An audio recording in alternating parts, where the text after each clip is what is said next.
because it's kind of neat because it's now I can get a transcript of it. Mm, So through AI, yeah. and it's amazing. Yeah. It's AI amazing. is, yes, It just blows my mind. it's crazy. When it blows Elon Musk's mind, he Right. said, he's like, yeah, I think something's going to get done in 6 months and it gets done in 6 days. He's Yeah, like, it's crazy. it is crazy what we're Yeah. asking questions and the answers we're getting. Yeah. So just collaborating all the information. I It's know. pretty awesome stuff. So, Mm-hmm.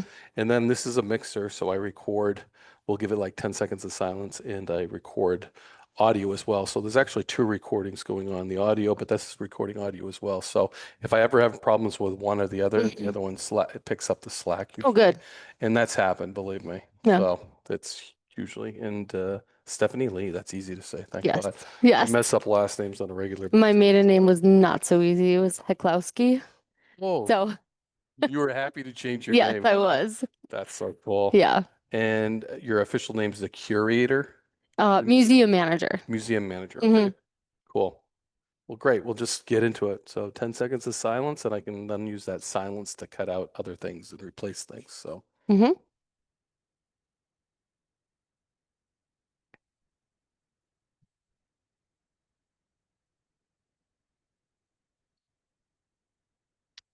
this Warden's Watch is pretty dang special for me because I am sitting in the North American Game Warden Museum, and it's almost like a place every game warden should visit, I think. And I'm sitting down with Stephanie Lee, who's the manager for this awesome place.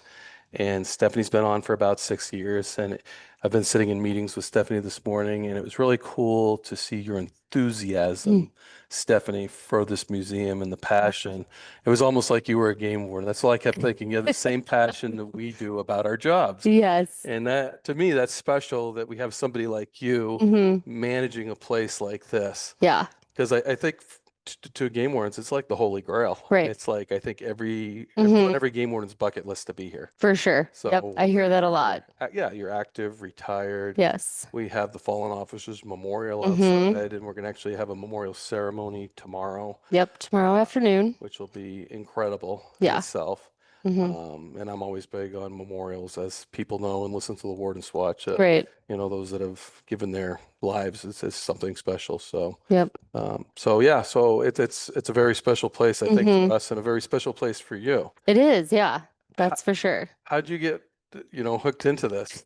I mean, I can't even That's believe kind of there's what people around happened. here. I drove for like miles and miles and miles, and I Yes. didn't see any houses. So, Right. Um, well, I kind of had a long background in outdoor education. I used to work for the state parks. Um, and then it just kind of came to a point where I wasn't going to work at the parks anymore. I was actually pregnant with my daughter, and I came to work for the Peace Gardens at the front gate for a summer. Um, Doing that, I got to see the local game warden come through pretty much all the time, all summer. Towards the end of the summer, he was asking if I would be interested in being the manager and that they might be looking for a new manager here. I kind of put him off for a little bit. Um, but then really met with the board members and came here, and it was just a really special place, and I decided to do it, and I'm really glad I did. I've never looked back at it. Over the summers, you meet so many amazing people and so many amazing stories, and it's just, it's nice to be here to educate the public and all the things. And the memorial every summer is so special. We get people from all over the place coming, different honor guards every summer, Mm. and it's just, yeah, it's a special place. It's a lot of fun. Yeah, no, Mm-hmm. and it's really interesting that you mentioned that you were like the gatekeeper to the International Peace Gardens. Yeah. And then that's where the Game Warden Museum is located Right. within the International Peace Gardens Yeah. area, Yeah. which is, so you're not Hmm. just coming to see the Game Warden Museum, you're Right. coming to the International Peace Gardens, Hmm. which, what a place for to have a fallen officers memorial. Yeah. Hmm.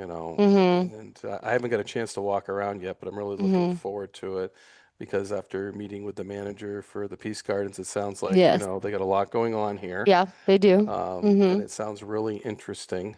Yep. And it's just to see the challenges of nonprofits and the Right. similarities that you guys share. Hmm. So, Yeah, it's interesting because, working at the gate, you're kind of stuck at the gate all the time. So you don't mhm, get to kind of walk around and things like that.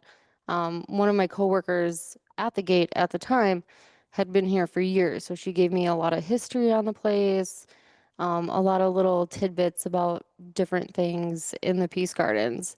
Um, and just from there, just kind of like learning about all that. And it's such a unique location, like on the Canadian US border. We get people just from all over the place that have no idea the Peace Gardens is here. And then when they get here, they're blown away by it.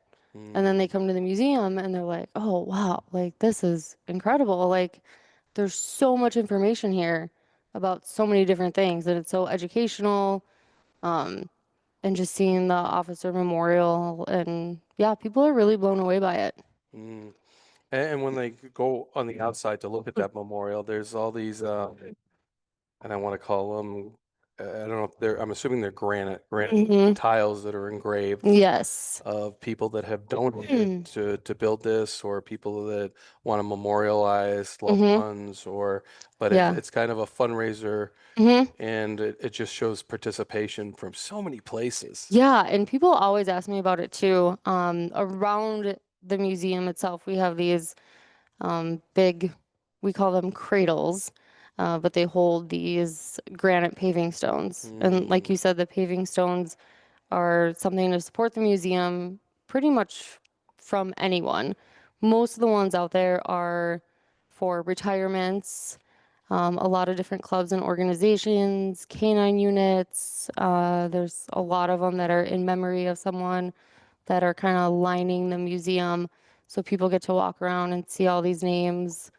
And yeah, they think it's really special. And there's people that know a ton of the names out there. And some of them come here and they've heard of a name or never heard or yeah. And they, come back in and they ask me all these questions and it always stirs up a good conversation. yeah, it seems like the outside of the museum is just as important as the Mhm. inside. Yeah, and then they go out to the memorial garden where we have the cairns that list all the names of the fallen officers from every state and every province. Mm, Um, yeah, and that's really special because a lot of people have heard of a death or maybe even not at all. And they come here and they don't really even realize that like this profession is dangerous at mm, times, and there's a lot of things that can happen. yeah, Mm-hmm. 100%. Yeah, You're dealing with wild animals right. and poachers that Yeah. carry firearms, and Mm-hmm. sometimes criminals, because we also assist local police Right. departments. And yeah, Mm-hmm. so it's nice that you can bring that forward to the general public and Yeah. let them know. Mm-hmm. But the location is so unique because it's in the North American Game Warden Museum, Mm-hmm. and the involvement from our Canadian brothers and sisters Yeah. in the U.S. On the board, it's very evident, Mm-hmm. which is really cool Yeah. to see working together in a place that's kind of no man's land, Yeah, right? it's exactly what it is. Yeah. Yeah. So Mm-hmm. I don't think that there's a museum out there that's probably had that much thought put into it, Right. into like, just the connection, I think. Mhm. So, I mean, Yeah. A lot of people will come in too and they ask like, well, is this the only one like this, or are there other museums like this? And I was like, mm, nope, this is the only one. A lot of different states or departments will have their own kind of like museum, sometimes like in their headquarters or mm-hmm, something like that, just with a few pieces. But yeah, this is the only one that, North American, and we have stuff from Canada and the US and mm, all over the place and crazy stories. And it's really interesting to hear and see like what people will do and what mm-hmm, people will try to get away with. right. Yeah.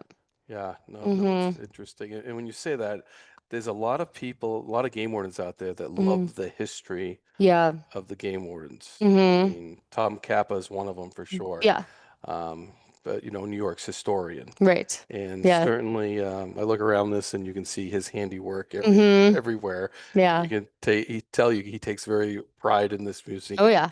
Mm-hmm. And I think within my own ranks of several people that really love the history, and are collectors, or should I call Mm-hmm. them hoarders? Yeah, right.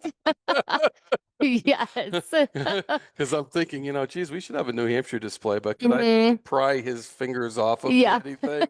Um, That's funny. Yep. but I think that there's those guys almost in every state Mm-hmm. that could represent. Oh So yeah. yeah, so Mm-hmm. I'm going to mention a couple of those stuff because I've done some podcasts and some Yeah. I would say museum style places Mm-hmm. that are game wardens that have collected through the years, and Yeah. it is amazing what they have Yeah. collected and Mm-hmm. the history of that. So, Yeah. I always tell people I could probably fill, 10 buildings like this and always just have more and more stuff. And that's great to be able to display the things like that, but it's also sad in a way too, because like this is what's happening.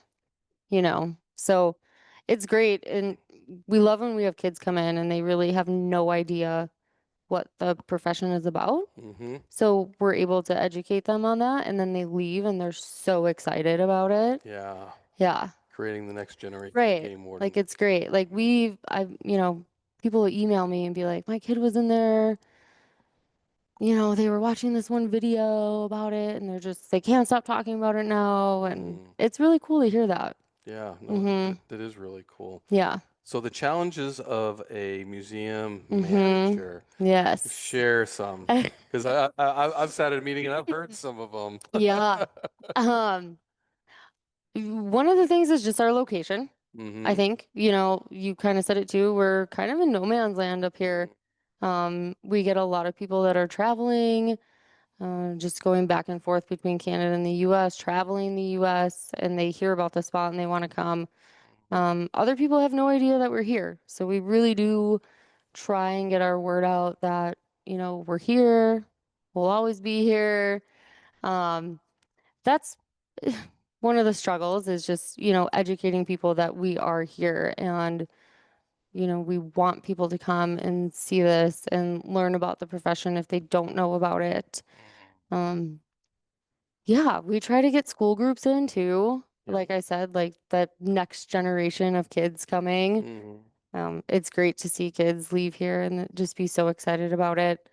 Um, Another thing I would say is I tend to get a lot of phone calls about people wanting to just donate everything and anything Oh, wow. to the museum, and that's great. I love that. But you know, I would say 95% of all the stuff in the museum has some type of illegal history to it. Right. We do have some uniforms and badges and patches and stuff like that that have been donated over the years. hmm Um, but for the main part, like all of these items were part of some bigger case, Right. so those are the items that we want to display. And we're kind of working on some new things to display here, kind of like historical items, like hmm tools of the trade that Right. wardens used to use years ago.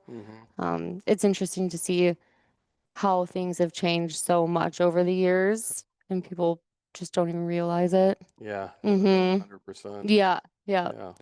Yeah. Yeah. Even since I have left in 2018, the Mm-hmm. technology now that is, Changed so much. yeah, at their fingertips, and Mm-hmm. it just blows my mind how Yep. quickly things have changed for sure. Yeah. Yeah. But yeah, we're always kind of seeing what we can change and add and move around and just make it a So little bit more if I came exciting. back next year, would it look Mm-hmm. differently? Do you move things? Do you, Yeah, we try to move stuff all the time. yeah. Mm-hmm. So it's freshening up and people walk through the Right. door and it's something different. Yes, I would say we get mainly new people every summer, hmm um, which is so great. People coming through and seeing it and everything. But we do get a handful of people too that they're like, yeah, we come every year. We just love the place. We want to see what you did this year with it. hmm So yeah, we're always trying to kind of, revamp it in a little Right. bit, in a Because little there's different way. camping right here too. Oh yeah, there's Yeah. a big So campground here right in the Peace Gardens, and it's really nice. It stays nice and quiet. yeah. Yeah, it's a nice place. Yeah. So people can drive their RVs up, Mm-hmm. kid, and Oh yeah. yeah. Mm-hmm. Tour the gardens. You could walk, you could bike. There's even a hmm spot where you can go kayaking. So yeah, it's great. It's a great location. Hmm. And the flowers are beautiful too. Yeah, Yes. absolutely. Yeah, end of June into August is kind of the best time to really see everything like in full bloom. Yeah. So it's a great time. And it's probably the warmest time to do it too, Mm-hmm. because we are in North Dakota. Yeah. And Yep. that's one thing, Mm-hmm. like you're only open from May till September. Yes. So we always open up on Mother's Day weekend. Okay. The Peace Gardens here always has a Mother's Day brunch. Oh. So we're always open that day. Mm-hmm. And we have a ton of people come in that day. And then after there, we're kind of just doing weekends. And then in June, we fully open up. Mm-hmm. So it's great. We changed this year a little bit. In the past, we've been closed on Mondays. This year, we chose to be closed on Tuesdays instead, just to kind of see if we get a pretty big Monday crowd. And That that's been excites the going weekend people type right. things. Yeah. Yep. Yeah. And that's been going really good for us this summer. People really like that. So Mm. I think we're going to stick with that. Yeah. No, Mm-hmm. if it doesn't matter to have Tuesdays Yeah. off rather than Mondays, Right. then Yep. that's perfect. Sure. Yeah. Oh. Yeah. Nope, I think, like I said, it should be on every game warden's Yeah. bucket list, and then game Mm-hmm. warden families too. I think Mm-hmm. that extended family, Yep. whether it was an aunt or an uncle that was a game Right. warden, or even in the past, that generations, grandfathers, Mm-hmm. great Yeah, we grandfathers. get tons of families that come through that say that their grandpa has a stone out there they want to say, or they Yeah. know someone that's on the memorial. We get all kinds of families that come in, and we try to accommodate them the best we can here. Mhm. Um, but yeah, our other side gig here at the museum, I guess you can say, is we're part-time photographers. So we have no problem going around and taking pictures of families and Oh, people and that's stuff like great. that. Yeah. Hmm. Mm-hmm. Yeah, well, I'm gonna have you do that for me just at that Yeah. sign as you walk through the door there, Right. so I can change up some of my stuff on my social Yeah. profiles, so I can Mm-hmm. can highlight this awesome place for Yeah. sure. It's so Uh, unique. Like that's, it is. Even the design. I mean, yeah. coming in and seeing the building. I Mhm. think you had mentioned a lot of people think it's a church or a cathedral, and Yeah, some people do. You kind of come down the road in the Peace Gardens and you can see the building from a distance. And we have this kind of cathedral ceiling here with these big windows that allow for so much sunlight and everything to come through. And yeah, yeah, yeah. no, it's really cool, Mm-hmm. and that's not a bad thing for people to think it's a Right. cathedral. Yeah. Yeah. Mm-hmm. For sure. Was there a specific idea to the design of it? I mean, it's very eye-catching. Not that I know Yeah. of. I've seen some of the first original like plans of the place and Yeah. everything, and it kind of always had this peak to it. Yeah. Well, it's a very unique Mm-hmm. yeah, no doubt. I'm just sitting here looking into the cathedral Yeah. area and going, wow, let's get some height up there. I know. Yep. Yeah. A lot of wall space for more displays. Oh yes, absolutely. Yeah. I don't know how many poached heads you could fit on I the wall, know. but there's Ugh, a lot of them. a lot, And that's for I sure. wouldn't want to dust either. No. Mm-mm. Need some really big ladders. Absolutely. Yeah. Well, Stephanie, is there Yeah. anything else you want to talk about? Have we covered most everything about the museum? I think we kind of did. We talked about a lot of stuff. Mm, We have our memorial ceremony tomorrow, and then in later in August, we have our visiting officer come. We kind of revamped that visiting officer program. mm, So we used to do it years ago, and then we kind of wanted to redo it and get, some different people interested and stuff like that. So we send that out to departments, and if anyone's interested, they can email us, and we kind of go through that, and then we invite them out for a weekend. They stay right here in the Peace Gardens, and they come to the museum for the weekend, and they help us out doing things around the museum. They talk to all the visitors. Some of them will do like their own presentation. Sometimes they bring things to donate to the museum. So yeah, it's been a really great program. yeah, and this Mm-hmm. year's from Indiana. Brent's coming in Yes. from Yes. Indiana, and I happen to know Brent Oh, nice. and worked Yeah. with him before, and he's a very dynamic individual. So, Yeah, we're excited good, to have him. yeah, good selection, and Mhm. Indiana will be well represented for Yeah, sure. that is August 22nd and 23rd and 24th. Cool. So yeah. Yeah, no, that's gotta be Mm-hmm. a really cool thing. Yeah. We're So excited about it. awesome. Mm-hmm. Well, thanks again, Stephanie, for sitting Yeah, down yeah, with no us, telling problem. everybody about your job and about the museum. And Yeah, it's great. yeah, great work. Mm-hmm. Well, thank you. I appreciate it. Thank you.